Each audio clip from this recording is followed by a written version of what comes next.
মালিক জিজ্ঞাসা করে প্রতিদিন, বান্দা কি কারণে আমাকে ছেড়ে দিলা? হ্যাঁ,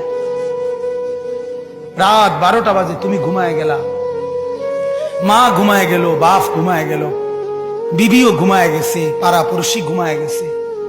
আল্লাহ বলেন আমি তো ঘুমাই নাই বান্দা, আমিও তো ঘুমাই নাই। সারাদিনে আমিও তো জগৎটা পরিচালনা করছি, তবুও তো আমার কোনো ক্লান্তি নাই, আমি তো ঘুমাই নাই। কেন ঘুমাই নাই জানো বান্দা?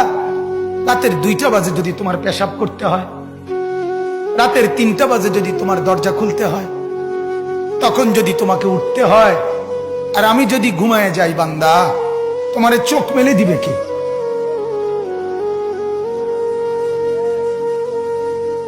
এই বাপ, চোখ মেলে দিবে